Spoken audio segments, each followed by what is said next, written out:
Yeah, Brandon, a lot happened in that 10th inning. Uh, just sort of take us through, what you saw in the top of the 10th inning and then the wild bottom of the 10th. So Sulcer out for the top of the 10th with Devers and then their middle. Sulcer having a ton of success against left-handed hitters this year, sent him back out for the top of the 10th. He punches out Devers on 3 pitches. If he would have advanced the runner to third, I was going to bring in Castro with a better chance of a punch out or a ground ball with the infield in. But he punched him out on 3 pitches. And then you got Moreland waiting there third, which I'd rather have Sulcer on Moreland than Castro on Moreland, just from a split standpoint, just because Sulcer's so good on left-handers. Not knowing that he was going to walk 2 guys in front, just like he lost command there. And I think one of the heroes of the game really is Miguel Castro coming in a big spot with the bases loaded and getting 2 huge punch-outs to keep it at 1 and give us an opportunity with us having a runner on second base in the bottom half. So that great job by Castro. Great job by Sulcer in the 9th and with Devers, and then fell apart a little bit, and then Castro picked him up with 2 big punch-outs. In the bottom half, I thought we caught a break a little bit there with the Mullins with a really good bunt with them being aggressive, trying to get Ruiz at third. I knew that there was any base open right there that Santander was going to walk, so I was keeping Mullins at first base, not leaving a base open, at least not leaving first base open, and trying to have Alberto, tie the game for us in that situation. The wild pitch obviously really helped, and then Bert who's been scuffling, just an amazing job of putting the ball in play with 2 strikes off a really good pitcher to advance and then to get on for it with a single. And then Sevy just with a really, really good at bat. So great team win. Nice come from behind win. Nathan Ruiz, you're up next. Go ahead, Nathan.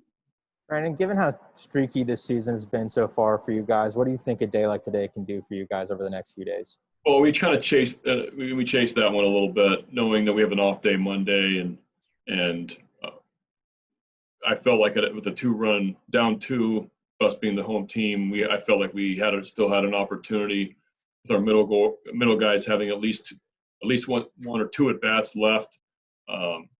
So I kind of went for it here, bringing in Tanner early, Givens 1+ kind of in the 7th there, or even down. Just chasing the win. I felt like our guys really, we needed to celebrate tonight a little bit. We needed to feel a win. So I was trying to give us every opportunity to.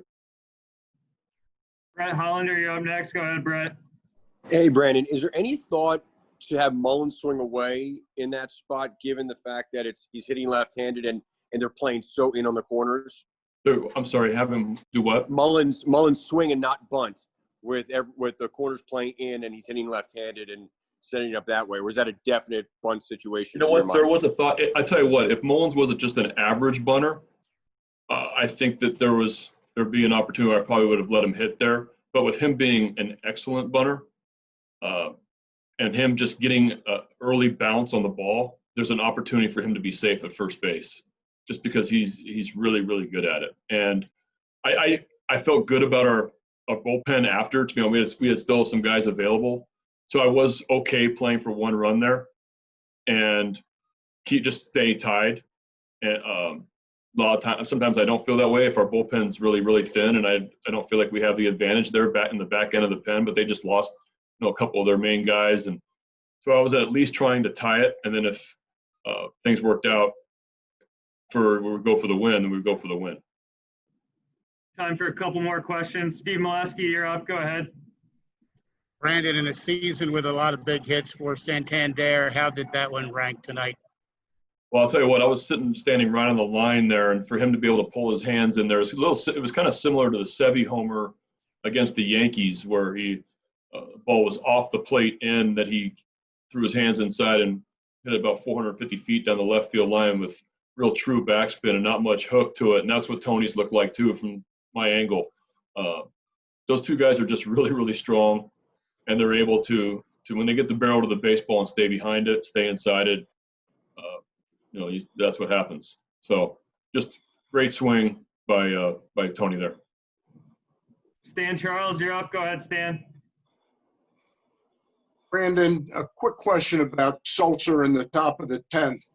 If you had it to do over again, would you almost like to take the decision out of his hand and walk J.D. Martinez intentionally? Could that have set him up the way he pitched around him to go and not find the strike zone? I don't think he was pitching around. It wasn't from us to pitch around him there. I was trying to go – I wanted Sulzer to go get him out, to be honest with you. And then I feel really comfortable with him against left-handed hitters. He's had a lot of success against middle-of-the-order left-handed hitters this year. I actually feel more comfortable with it at times, just because of the split, the elevation in the split. What he did to Devers with 3 elevated heaters. It's sneaky at the top of the zone, tough on left-handers. Kind of what they did with Rio there in the pinch hit, just going to the top of the strike zone with 95, 96. So Solz has weapons against left-handed hitters. So I ultimately wanted him to try to get those 2 guys out.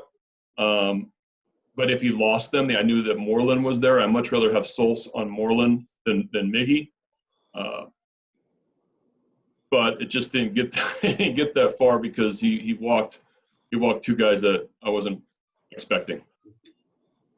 Bill Ladson, you're up. Go ahead, Bill. Anthony Santander has been arguably your MVP this year. What's impressed you the most about him? Oh, he's having a great year. He's having a great year offensively. He plays great defense. He's in the lineup every day. Huge production offensively. Really becoming an impact player in our game. And in a really tough division and the tough pitching we face night in, night out, he takes really, really good at bats and just coming into his own offensively. But he's not one-dimensional. He runs the bases well, plays really good defense, great team guy. So huge strides from last year. Loved how he finished the year last year, and he's continuing getting better and better. Final question goes to Nathan Ruiz. Go ahead, Nathan.